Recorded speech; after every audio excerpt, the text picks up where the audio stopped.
Take Ryan Reynolds and The Rock and put them in an art heist buddy comedy along with an antagonist in Gal Gadot, and what do you get? A criminally good movie.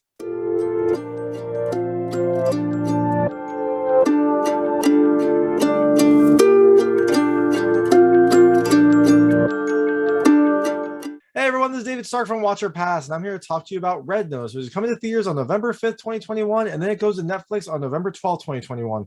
So you have about a 1 week time when it will only be in theaters, and then you can watch it on Netflix. So quick take is, it's a really good movie. I really enjoyed it. You got Ryan Reynolds and The Rock, who are two of my favorite actors. You throw them together, you have them do essentially what they're best at. You got Ryan Reynolds doing his Ryan Reynolds quips, irreverent humor. You've got The Rock doing his kind of overconfident machismo, but also with a heart of gold. And then you throw in Gal Gadot as like an antagonist to them both, this kind of cool operator, and you just have a really fun combination and a really entertaining film. So I'm going to talk to you a little bit about the movie, three things I liked, three things I didn't like, and then go into the ending. So if you don't want to know what happens in the film, if you don't want to know anything about it, stop watching now. There will be spoilers. But if you don't care, if you want to know things about the film, some of the funny cameos, how the movie ends, let's keep going. So first things first, a red notice is a real thing. It's an Interpol notice to other countries that basically, it's like a wanted poster internationally. In the movie, they make it seem like a red notice is this kind of ultra top secret notice that Interpol will send out that is like the worst of the worst. So I looked it up. There's like 60 something thousand red notices that have gone out. There's like 8,000 that are active right now. So it is a real thing. It's a real wanted poster. It's not as like top secret high sensitive as they make it seem in the movie, but it is a real thing. And in Red Notice, you have Ryan Reynolds, who plays this art thief. He's this renowned art thief, Booth. And Booth is being pursued by Agent Hartley, who's played by The Rock, as well as Inspector Doss, who's played by Ritu Arya. Early on, Hartley captures Booth and throws him in prison. But in a twist, Hartley is framed for this art thief that Booth originally did by this mysterious person known as Bishop. And so Hartley also gets thrown in prison. So then you have this situation where Ryan Reynolds and Hartley have to team up. Ryan Reynolds wants to escape prison. Hartley wants to clear his name. So they have to team up and do all sorts of art crimes to clear Hartley's name. Ridiculous situation, but it works. It's fine. It's very funny. I loved it. And throughout this all, they're pursuing this mysterious thief known as Bishop, who is kind of the #1 art thief. She's always ahead of everyone. She always has all the plans. She's always able to escape quickly. So you just have this really nice push and pull cat and mouse game, but then through it all, you got this fun dynamic between Ryan Reynolds and The Rock. So the first thing I liked is, as you can tell, the cast. The cast is really good. You know, Ryan Reynolds and The Rock are two of my favorite actors. So seeing them together was a blast. You've got Ryan Reynolds doing kind of, you know, his Ryan Reynolds dry humor. Like it's a trademark for him. He's known for it. He does it perfectly. It's kind of this irreverent, funny, ridiculous, never serious type of character that is just a lot of fun. And you pair him with The Rock, who is more serious, but you know, it's The Rock. So he's kind of this serious person. He has a heart of gold. He has funny quips, but not as many and as obvious as Ryan Reynolds. And together they kind of play off each other really well throughout this film. Throwing Gal Gadot, she's more of a cool operator.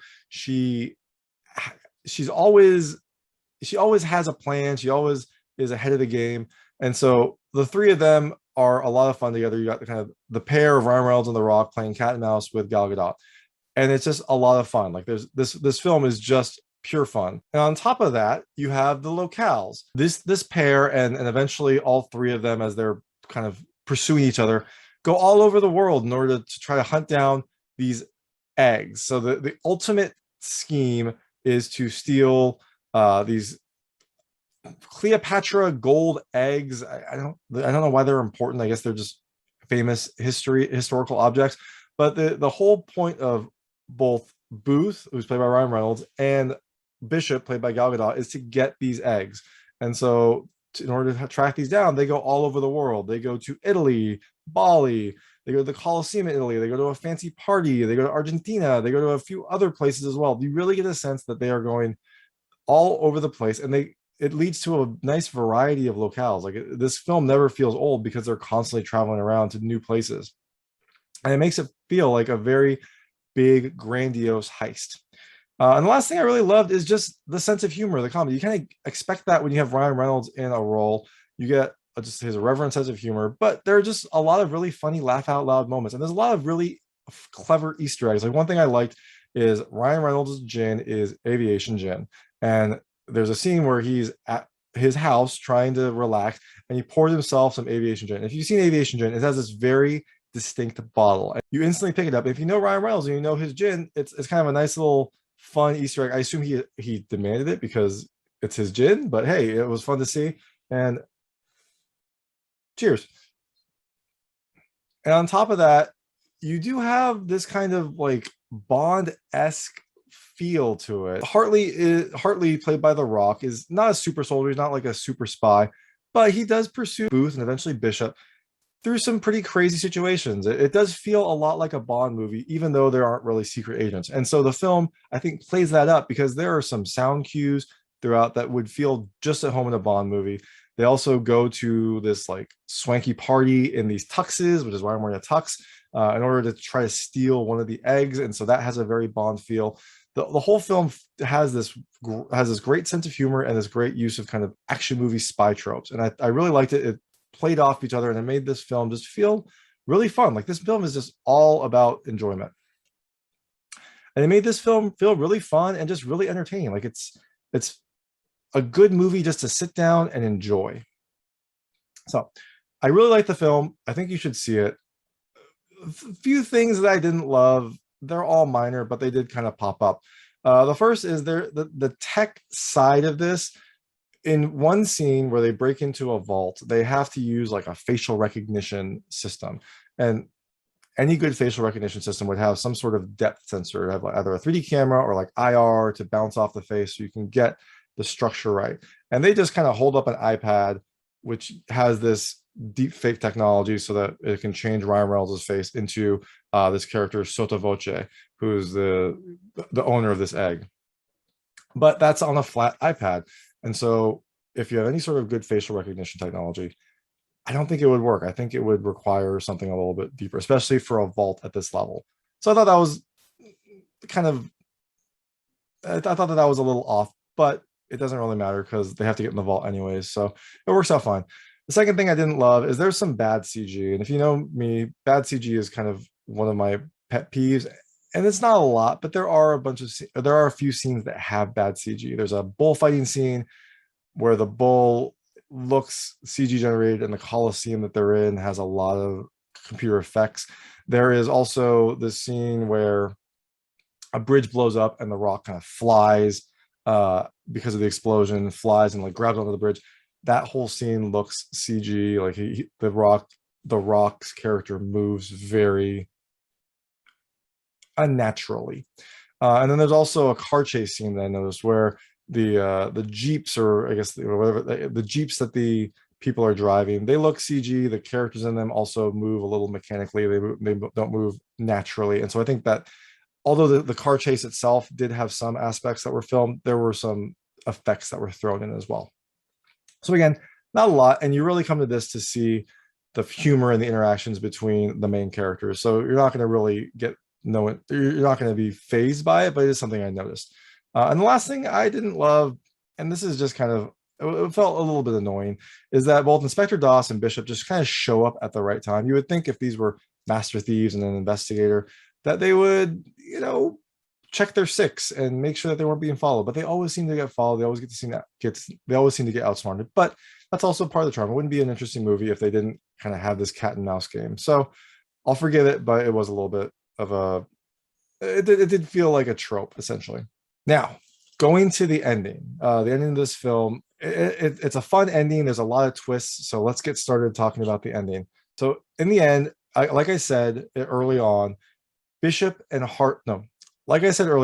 Hartley team up to break out of this prison. And then they have to clear Hartley's name. Then they have this shared goal of Ryan Reynolds wants money and Hartley wants to clear his name. So in order to do that, they have to get the eggs, because I guess the eggs will prove that Hartley didn't steal them, and maybe he can catch Bishop in the process, so then Hartley can clear his name, and then Ryan Reynolds can get the eggs. So it does seem a little self-destructive for Hartley to clear his name by allowing Ryan Reynolds to steal the eggs. But hey, you know what? They needed each other. It worked out. So they track the third egg. The third egg is the big mystery. The first two had been found, and Bishop had already stolen those. The last egg had never been found. And so Booth tracked them down to Argentina. And they were there because the third egg was originally owned by Hitler, of course. So Hitler's Nazi antiquities dealer fled Germany with a stash of Nazi art, or at least stolen art that had been stolen by the Nazis. And so he took that to Argentina, and no one knew where it was. I mean, people had been looking for it in South America. No one knew. But Booth's father had been obsessed with this. And in his purchases, he had bought the watch that the antiquities dealer used. And Ryan Reynolds, in his frustration at his father, because they had, issues, broke that watch. And in the watch, there were coordinates to where the artifacts were buried. So he uses those coordinates. Booth and Hartley find this vault. They get in there, and inside you see the egg. The egg is there. Hey, everything works out. That's fine. Except at this moment, Bishop is there. Bishop shows up. Again, they probably should have been watching their six. They probably should have been paying more attention, but it wouldn't be a fun movie if this didn't happen. So Bishop shows up, and she demands the egg. But right as he's about to hand it over, Inspector Doss, who's with Interpol and who has been pursuing Booth, Hartley, and Bishop throughout this, shows up as well with agents. And they get into a standoff firefight. And the three thieves, at this point, Hartley is kind of a thief, Booth, Hartley, and Bishop team up in order to escape. And what do they escape in? A Nazi Mercedes-Benz. It's this classic open-top Mercedes-Benz that Booth's character is drooling over. And so they take it and escape. They're pursued by the agents who magically find Jeeps in this vault. It's a big vault. There's a lot of stuff. I guess there's also Jeeps. They're pursued down this kind of like tunnel corridor thing. And eventually it's just Booth, Hartley, and Bishop and Inspector Doss. And so she's trying to get them to stop. They're trying to escape. And eventually they drive off of a cliff through a waterfall into like a river. And so during this escape, it looks like maybe the egg has been lost, but don't worry, Booth's got it. Booth gets it. He pulls himself out of this river and is looking for Hartley when, plot twist, he gets double crossed. Here's the first big plot twist. Hartley and Bishop are together. They were working together the entire time to try to find the third egg, and they needed Booth to show them where it was. And so they double-cross Booth. They take the egg, they tie him to a tree, essentially say like no hard feelings. I thought that this was a fun line. They say it when they first show up, when they first kind of unveil themselves to Booth. They say there's 2 bishops in chess and a whole lot of pawns. So I thought it was a clever line. I like that. So they take the egg, they handcuff Booth to a tree, and they leave him to get imprisoned. But they do say that Booth is better than most. Like they're complimentary to him, even though they double cross him and take the egg.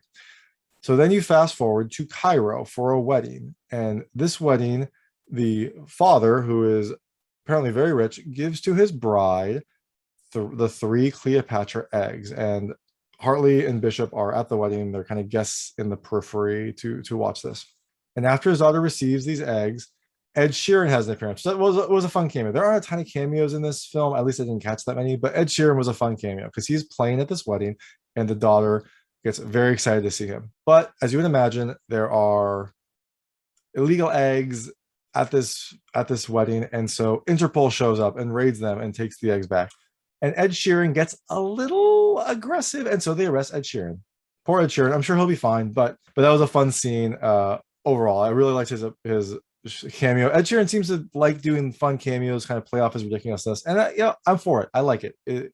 He got in here, he got to sing, and he got arrested. So hey, it was a fun all-around cameo.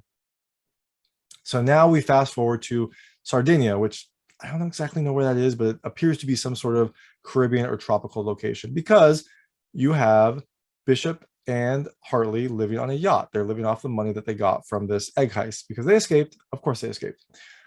And they're out swimming in the sea. They get up on their yacht, and who shows up but Booth. Booth is there. He outsmarted them. And here's the next plot twist. We find out that Booth escaped from prison after they had tied him up and left him to be taken. Booth escaped.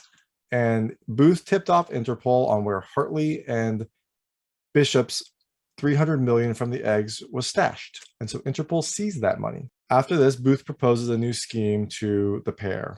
This scheme will have extra payout, extra risk, but they need 3 thieves. Oh, and also they better decide quickly because Interpol's on their way in very fast boats. So this means potentially a sequel, which I am all for. That sounds great. They have this new heist, and the film ends with the 3 of them at the Louvre getting ready to go on some sort of heist. And you know what? I'm all for it. I love this movie. It was a lot of fun, and I'd love to see a sequel. And that's the end. It ends kind of on a cliffhanger, but that's okay because fingers crossed, that means there's a sequel.